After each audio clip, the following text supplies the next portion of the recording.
नमस्कार विद्यार्थी मित्रांनो, ITI इलेक्ट्रिकल ई स्टडी या चॅनलवरती आपले सर्वांचे हार्दिक स्वागत आहे। आज या ठिकाणी आपण कन्व्हर्टिंग मशीनमधील जो रेक्टिफायर भाग आहे त्याबद्दल माहिती घेणार आहोत। चला तर मग बघूया रेक्टिफायर आणि त्याचे प्रकार कोणकोणते आहेत।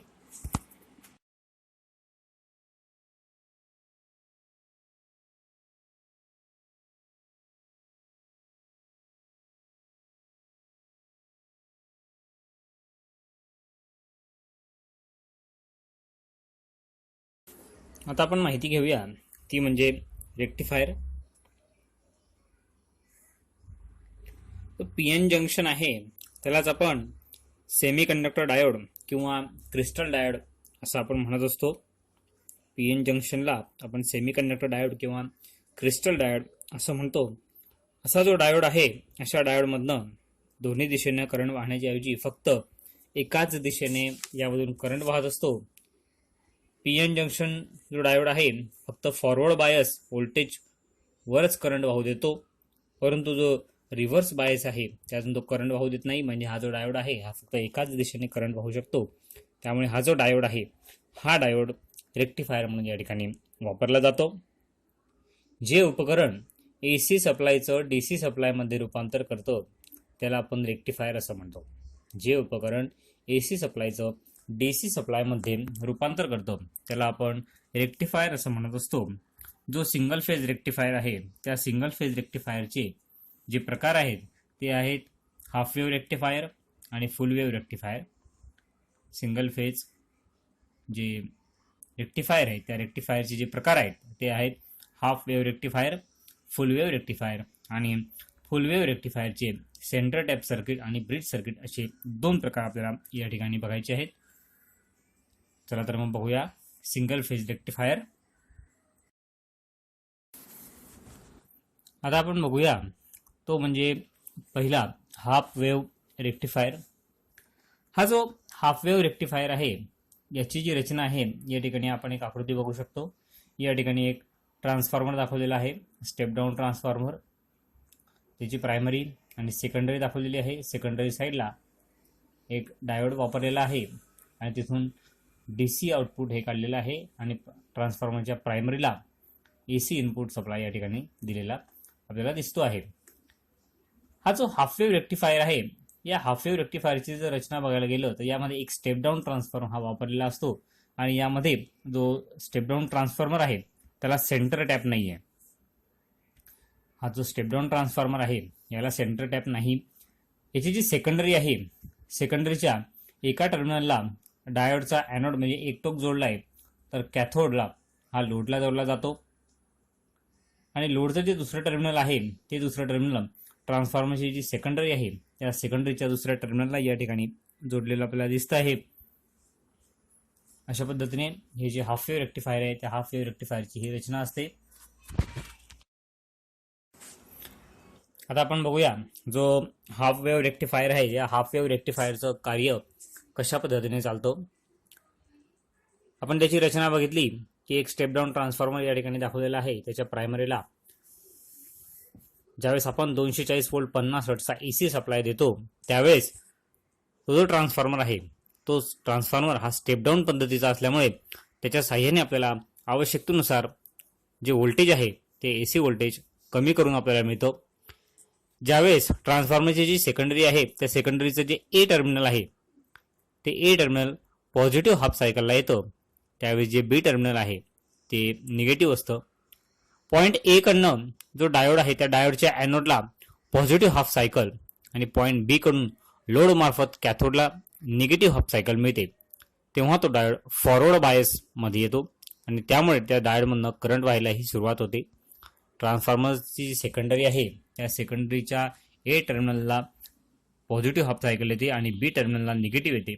पॉईंट A कडून डायोडच्या ॲनोडला पॉझिटिव्ह हाफ सायकल आणि पॉईंट B कडून लोड मार्फत कॅथोडला निगेटिव्ह हाफ सायकल मिळते तेव्हा तो डायोड फॉरवर्ड बायसमध्ये येतो आणि त्यामुळे डायोडमधनं करंट व्हायलाही या ठिकाणी सुरुवात होत असते।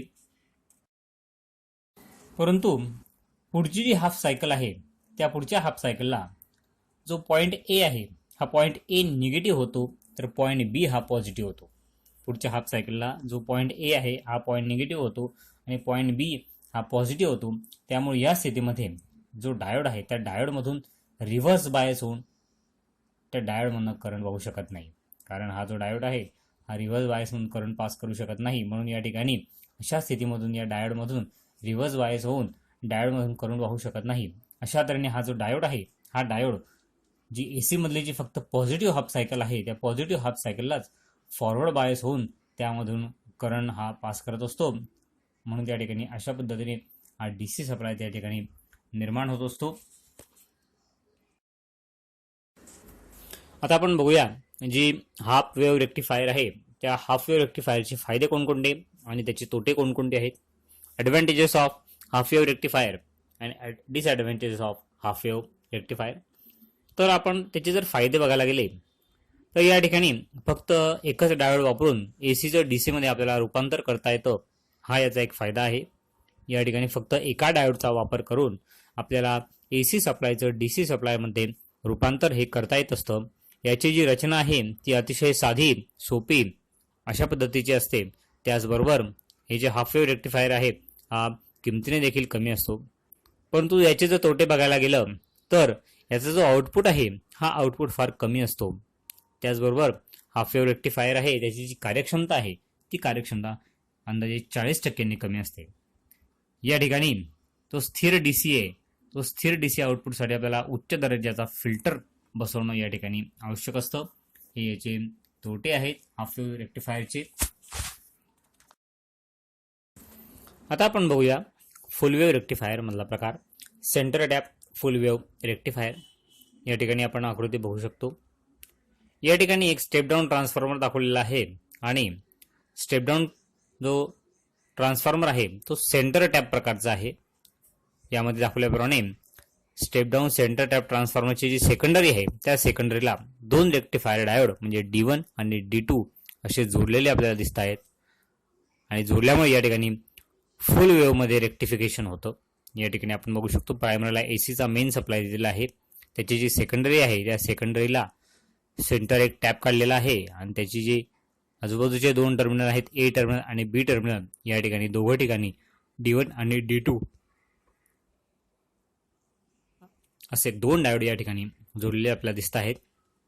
तर या ठिकाणी दाखवल्याप्रमाणे स्टेप डाऊन सेंटर टॅप जो ट्रान्सफॉर्मर आहे त्या ट्रान्सफॉर्मरच्या सेकंडरीला दोन रेक्टिफायर डायोड म्हणजे D1 आणि D2 असे जोडलेले असतात आणि त्यामुळे त्या ठिकाणी फुल वेव्हमध्ये रेक्टिफिकेशन होत असतं. Centre tap load resistance RL ला जोडले आहे. एसी सप्लायच्या एका सायकलमध्ये डायोड 1 आणि डायोड 2 यापैकी कोणता तरी एक डायोडमधून करंट वाहून या ठिकाणी रेक्टिफिकेशन हे होत असतं. ज्यावेळेस हा जो ट्रान्सफॉर्मर आहे त्या ट्रान्सफॉर्मरच्या प्रायमरीला आपण 240 व्होल्ट 50 हर्ट्जचा एसी सप्लाय दिला जातो त्यावेळेस त्या सेकंडरीला आवश्यकतेनुसार स्टेप डाऊन केलेलं जे एसी व्होल्टेज आहे ते एसी व्होल्टेज मिळत असतं. त्या ठिकाणी समजा जर पॉझिटिव्ह अर्ध्या सायकलमध्ये डायोड 1 हा जर फॉरवर्ड बायस होईल त्यावेळेस दुसरी जी अर्धी सायकल आहे त्या दुसऱ्या अर्ध्या सायकलमध्ये डायोड 2 मधून करंट वाहून लोड मार्फत सेंटर टॅपकडे जाऊन करंट हा आपला मार्ग पूर्ण करत असतो. ज्यावेळेस पॉझिटिव्ह अर्ध्या सायकलमध्ये डायोड 1 हा जर फॉरवर्ड बायस होत असेल त्यामुळे दुसऱ्या अर्ध्या सायकलमध्ये त्या ठिकाणी जो D2 आहे दुसरा जो डायोड आहे त्यामधून करंट वाहून लोड मार्फत सेंटर टॅपकडे जाऊन करंट आपला मार्ग पूर्ण करत असतो. अशा प्रकारे प्रत्येक डायोड एक आड एक अशा प्रत्येक अर्ध्या सायकलला या ठिकाणी कार्य करत असतो आणि कार्य करत असल्याने लोडला फुल वेव्हच्या स्वरूपामध्ये डीसी आउटपुट हे या ठिकाणी मिळत असतं. हे जे फुल वेव्ह रेक्टिफिकेशन आहे हे फुल वेव्ह रेक्टिफिकेशन यामध्ये प्रत्येक डायोडला एकाड एक प्रत्येक अर्ध्या सायकलला कार्यरत होऊन असल्याने लोडला फुल वेव्हच्या स्वरूपामध्ये जो डीसी आउटपुट आहे तो डीसी आउटपुट या ठिकाणी मिळत असतो. अशा पद्धतीचं हे फुल वेव्ह रेक्टिफिकेशन आहे. आता आपण बघूया फुल वेव्ह रेक्टिफायरचे फायदे आणि तोटे. आता आपण बघूया advantages of full wave rectifier centre tap. Full wave रेक्टिफायरचे फायदे. हा जो फुल वेव्ह रेक्टिफायर आहे याची डीसी आउटपुटची जी कार्यक्षमता आहे ती कार्यक्षमता चांगली असते, म्हणजे ती जवळपास 80% पर्यंत असते. त्याचबरोबर या ठिकाणी जो स्थिर डीसी आउटपुट आहे त्या स्थिर डीसीच्या आउटपुटसाठी कमी दर्जाचा फिल्टर सर्किट या ठिकाणी लागत असतो. अशा पद्धतीचे हे फुल वेव्ह रेक्टिफायरचे फायदे आहेत की डीसी आउटपुटची कार्यक्षमता ही चांगली असते, म्हणजे ती जवळपास 80% असते. आणि या ठिकाणी स्थिर डीसी आउटपुटसाठी कमी दर्जाचा जो फिल्टर आहे तो फिल्टर या ठिकाणी लागत असतो. आता आपण बघूया फुल वेव्ह रेक्टिफायरचे तोटे कोणकोणते आहेत. सेकंडरीमध्ये सेंटर टॅप असलेल्या ट्रान्सफॉर्मरची आवश्यकता असते. सेकंडरी जी आहे त्या सेकंडरीमध्ये आपल्याला सेंटर टॅप असलेला जो ट्रान्सफॉर्मर आहे त्या ट्रान्सफॉर्मरची आपल्याला या ठिकाणी आवश्यकता लागत असते. त्याचबरोबर डायोडचं जे रेटिंग आहे ते डायोडचं रेटिंग हे PIV म्हणजे रेटिंग जास्त, म्हणजे इनपुटच्या दुप्पट असणं या ठिकाणी गरजेचं असतं. हा जो फुल वेव्ह रेक्टिफायर आहे याचं आउटपुट मात्र कमी असतं. फुल वेव्ह रेक्टिफायरचं जे आउटपुट आहे ते आउटपुट मात्र कमी असतं. अशा पद्धतीचे याचे फायदे आणि तोटे हे फुल वेव्ह रेक्टिफायरचे आहेत. आता आपण पुढे बघूया ब्रिज वेव्ह रेक्टिफायर. आता आपण बघूया जो ब्रिज वेव्ह रेक्टिफायर आहे त्या ब्रिज वेव्ह रेक्टिफायरची रचना कशा पद्धतीची असते. आपण या ठिकाणी बघू शकतो आकृतीमध्ये एक स्टेप डाऊन ट्रान्सफॉर्मर दाखवलेला आहे. हा तो स्टेप डाऊन ट्रान्सफॉर्मर आहे हा सेंटर टॅप पद्धतीचा नाही आहे. याची जी प्रायमरी आहे त्या प्रायमरीला इनपुट AC सप्लाय दिलेला दिसतो आहे. आणि या ठिकाणी जो डायोड आहेत ते D1, D2, D3 आणि D4 असे 4 पद्धतीचे डायोड या ठिकाणी वापरलेले आहे. आणि त्या ठिकाणी RL ला लोड या ठिकाणी जोडलेला दिसतो आहे. ट्रान्सफॉर्मरची जी सेकंडरी आहे त्या सेकंडरीचं A टर्मिनल आणि B टर्मिनल असे 2 टर्मिनल या ठिकाणी निघालेले आपल्याला दिसत आहेत. आणि D1, D2, D3 आणि D4 यांचा असा ब्रिज तयार करून त्या ठिकाणी ABCD असे 4 पॉईंट तयार झालेले आपल्याला दिसत आहेत. आणि ट्रान्सफॉर्मरची जी सेकंडरी आहे त्या सेकंडरीची A आणि B टर्मिनल हे अशी या ठिकाणी त्या सर्किटच्या A आणि C टर्मिनलला जोडलेले आपल्याला दिसत आहेत. आणि B आणि D टर्मिनलमधून लोडसाठी सप्लाय काढलेला आपल्याला दिसतो आहे. चला तर मग माहिती घेऊया. हे जे सर्किट आहे या सर्किटची रचना म्हणजे या सर्किटसाठी आपण 4 डायोड वापरलेले आहेत. आणि हे जे 4 डायोड आहे हे ब्रिज पद्धतीने एकमेकांशी जोडलेले आहेत. यामधला जो डायोड D1 आणि D3 यांचे ॲनोड एकत्र करून म्हणजे त्यांचे निगेटिव्ह आहे ते एकत्र करून त्यामधून निगेटिव्ह टर्मिनल लोडसाठी बाहेर काढलेला आहे. आपण या ठिकाणी बघू शकतो D1 आणि D3 यांचा जो ॲनोड आहे तो एकत्र करून त्या ठिकाणाहून निगेटिव्ह टर्मिनल हा लोडसाठी बाहेर काढला आहे. तर D2 आणि D4 यांचे कॅथोड एकत्र केलेले आहेत आणि त्यापासून पॉझिटिव्ह टर्मिनल हे लोडसाठी या ठिकाणी बाहेर काढलेला आहे. डायोड जो D1 आहे त्या D1चा कॅथोड आणि डायोड D2चा ॲनोड एकत्र करून येथे ट्रान्सफॉर्मरची जी सेकंडरी आहे त्या सेकंडरीचं एक टर्मिनल जोडलं आहे. तर डायोड D3चा कॅथोड आणि D4चा ॲनोड एकत्र करून त्या ठिकाणून ट्रान्सफॉर्मरच्या सेकंडरीसाठी या ठिकाणी दुसरं टर्मिनल हे या ठिकाणी जोडलेलं आपल्याला दिसतं आहे. D1 आणि D3चा ॲनोड एकत्र करून तिथून निगेटिव्ह टर्मिनल काढलं आहे. D2 आणि D4चा कॅथोड एकत्र करून तिथून पॉझिटिव्ह टर्मिनल काढलं आहे. त्याचबरोबर D1 आणि D2 यांच्या सेंटर टॅपला यांचं जे जॉईंट आहे तिथं आपण ट्रान्सफॉर्मरची सेकंडरी आहे तिचं एक टर्मिनल जोडलं आहे. आणि D3 आणि D4 यांच्या जॉईंटला ट्रान्सफॉर्मरच्या सेकंडरीचं दुसरं टोक या ठिकाणी जोडलेलं आपल्याला या ठिकाणी दिसतं आहे. आता आपण बघू याचं कार्य कशा पद्धतीने चालतं.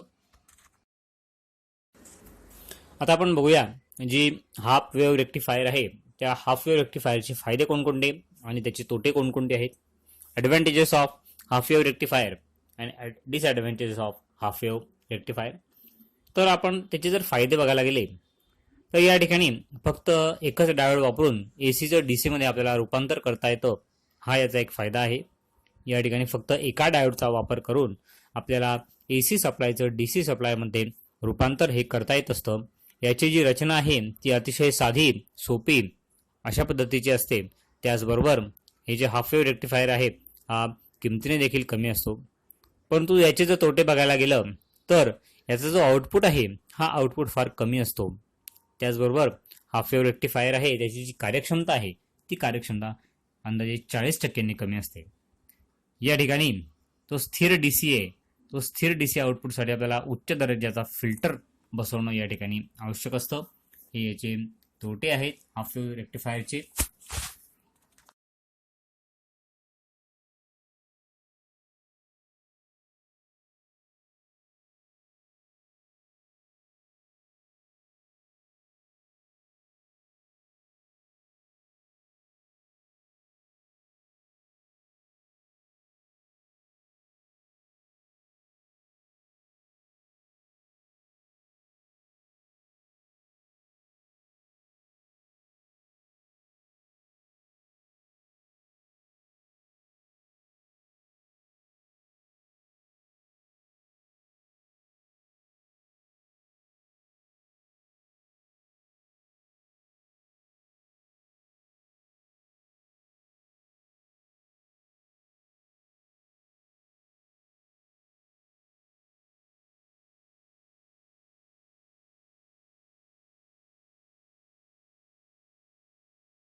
आता आपण बघणार आहोत की half wave rectifier, full wave rectifier आणि जो ब्रिज रेक्टिफायर आहे त्या ब्रिज वेव्ह रेक्टिफायरमध्ये तुलना कशा पद्धतीने होते ती comparison between half wave, full wave and bridge wave rectifier.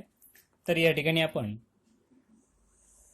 मुद्दा जर बघितला डायोडच्या संख्येचा, तर डायोडची संख्या जी आहे ती हाफ वेव्ह रेक्टिफायरमध्ये एक डायोड आपल्याला लागतो. फुल वेव्ह मधला जो सेंटर टॅप आहे त्यासाठी 2 डायोड लागतात, तर ब्रिज वेव्ह मध्ये 4 डायोड आपल्याला या ठिकाणी लागत असतात. रिपल आउटपुटची जी फ्रिक्वेन्सी आहे ती हाफ वेव्ह रेक्टिफायरमध्ये इनपुट इतकीच असते म्हणजे 50 हर्ट्स.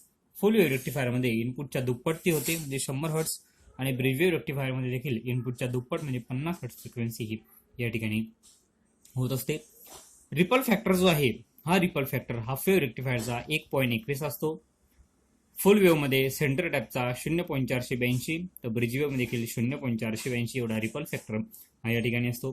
याची जी कार्यक्षमता आहे ती कार्यक्षमता हाफ वेव्ह रेक्टिफायरची 40.6% आणि फुल वेव्ह रेक्टिफायरमध्ये सेंटर टॅपची 80.2% आणि ब्रिज रेक्टिफायरची देखील 80.2% ही कार्यक्षमता असते. PIV जे रेटिंग आहे ते हाफ वेव्ह रेक्टिफायरमध्ये सिंगल प्रकारचं असतं, तर फुल वेव्हमध्ये सेंटर टॅपला दुप्पट म्हणजे 2 विन आणि ब्रिज वेव्हला सिंगल प्रकारचं हे रेटिंग असतं. अशा पद्धतीने याचं कंपॅरिझन हे हाफ वेव्ह, फुल वेव्ह आणि ब्रिज रेक्टिफायरमध्ये केलं जातं.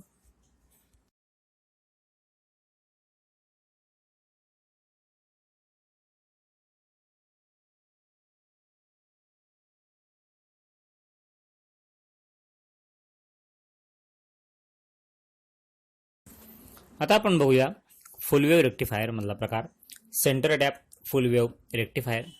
या ठिकाणी आपण आकृती बघू शकतो. या ठिकाणी एक स्टेप डाऊन ट्रान्सफॉर्मर दाखवलेला आहे आणि स्टेप डाऊन जो